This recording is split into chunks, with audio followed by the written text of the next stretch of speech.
Think about the last time you bought a product a doctor recommended or followed a guru's advice online. Did you question it? Or did you just obey?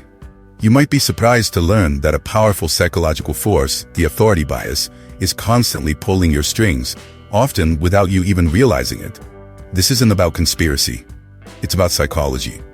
In the next few minutes, we'll expose this invisible puppet master and show you how to take back control of your decisions. Welcome to VF Growth Tutorials. The tendency to blindly follow the lead of a perceived authority figure is one of the most powerful and subconscious biases hardwired into our brains. It's called the authority bias, and it dictates everything from the supplements we take to the financial advice we follow. This bias, while sometimes useful for survival, is exploited every single day by marketers, politicians, and influencers to shape your behavior. In this video, we're going to dissect this cognitive shortcut. We'll explore the shocking psychological experiments that revealed its power, identify the modern-day triggers that activate it, and most importantly, equip you with practical strategies to recognize and resist undue influence. You'll leave this video as a more conscious, independent thinker. If you're ready to strengthen your mind and reclaim your autonomy, make sure you hit that like button and subscribe for more deep dives into personal growth. So, what exactly is the authority bias? At its core, it's our built-in tendency to attribute greater accuracy and importance to the opinion of an authority figure and be more influenced by that opinion. It's a mental shortcut. Instead of critically evaluating the content of a message, our brains take a shortcut and assess the credibility of the source. If the source seems authoritative, we tend to accept the information without question. This isn't necessarily a flaw, it has evolutionary roots. In our ancestral past, following the guidance of the tribal elder or the most experienced hunter was crucial for survival. Questioning their authority could lead to disaster. This deference to authority became an adaptive trait, a heuristic that saved time and cognitive energy. But in our complex modern world, filled with self-proclaimed experts and sophisticated marketing, this once helpful instinct can be a dangerous liability. The most chilling and famous demonstration of this is Stanley Milgram's experiment on obedience in the 1960s. Milgram wanted to understand how ordinary people could be brought to commit terrible acts, like those seen in the Holocaust. He set up an experiment at Yale University where participants were told they were part of a study on memory and learning. They were assigned the role of teacher and were instructed to administer electric shocks to a learner who was actually an actor every time the learner answered a question incorrectly. The shocks increased in voltage with each wrong answer, up to a level marked as a dangerous 450 volts. The learner would grunt in pain, shout, complain of a heart condition, and eventually fall silent. The teacher was in a separate room, but could hear everything. When the participants expressed hesitation or a desire to stop, an experimenter in a white lab coat, the authority figure, would give a series of prods. Using calm but firm language like, "Please continue. The experiment requires that you continue." Or, "You have no other choice, you must go on." The results were horrifying. A staggering 65% of participants administered the full 450-volt shock, even when they believed the learner was in extreme pain or possibly dead. These were not evil people. They were ordinary individuals, teachers, engineers, postal workers, who were deeply distressed by their own actions. They trembled, sweated, and pleaded to stop. Yet the majority continued to obey the commands of a man in a lab coat simply because he represented authority. The Milgram experiment starkly revealed that the presence of a perceived authority figure can override our own moral compass and critical judgment. It's a powerful reminder that the desire to be obedient is a deeply ingrained human impulse, one that we must be consciously aware of to overcome. If the Milgram experiment shows the raw power of authority, the next question is, what triggers this response in our daily lives? Our brains don't wait for a formal experiment. They react to symbols. These symbols are the costumes of authority, and they can trick our minds into submission before we even have a chance to think. The first and most obvious symbol is a title. Titles like doctor, professor, PhD, or CEO create an immediate aura of expertise and credibility. A study once had a man introduced to different college classes. When he was introduced as a student, the class estimated his height to be average. When introduced as a lecturer, they saw him as slightly taller. When he was introduced as a full professor, the students perceived him as being, on average, 2.5 inches taller than when he was just a student.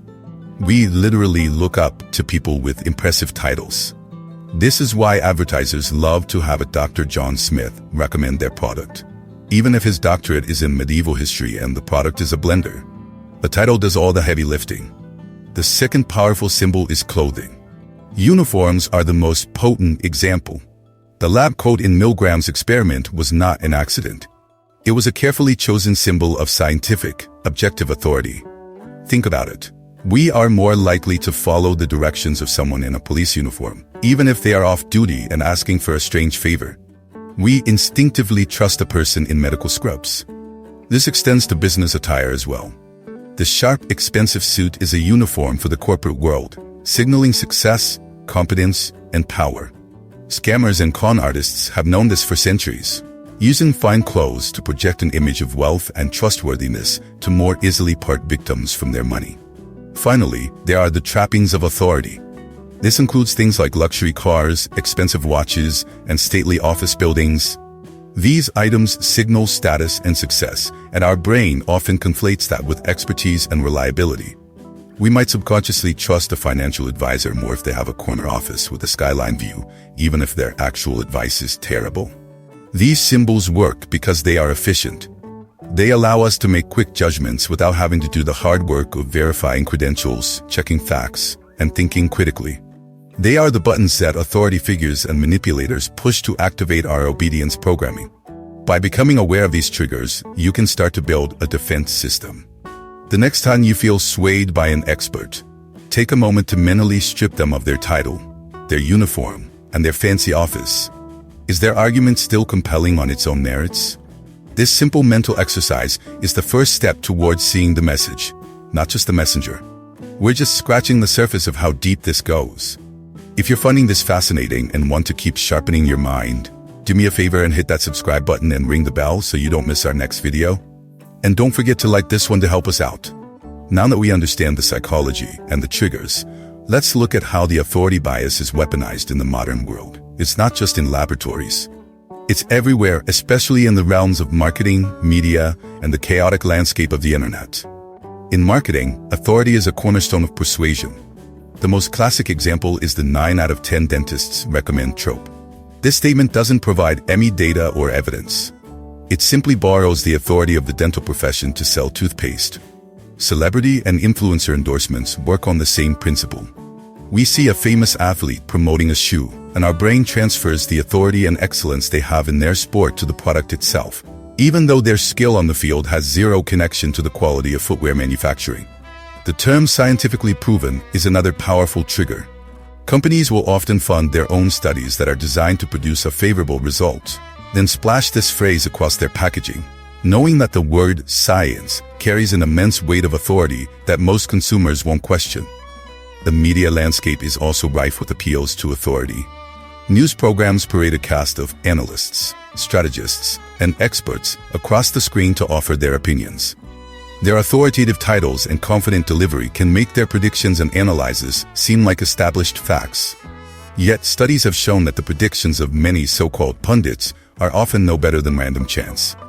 The problem is that we remember their confident pronouncements, but rarely go back to check their accuracy.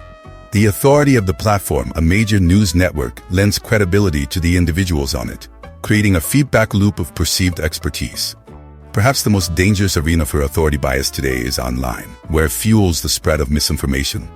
Anyone can create a professional-looking website, give themselves an impressive-sounding title like Director of the Institute for Wellness Research, and start promoting dangerous health cures or fraudulent investment schemes. They often mimic the symbols of real authority, using scientific-sounding jargon, citing fake studies, and creating a community of followers who reinforce the leader's authority. Social media algorithms can then amplify these voices, making them seem far more credible and widely accepted than they actually are. This is how conspiracy theories take root and how people get drawn into harmful echo chambers, all because they trusted a source that projected an illusion of authority. Recognizing these patterns is crucial. The goal isn't to become a cynic who trusts no one, but to become a discerning consumer of information. It's about learning to ask the right questions. Who is this person? What are their actual credentials? Who funds them?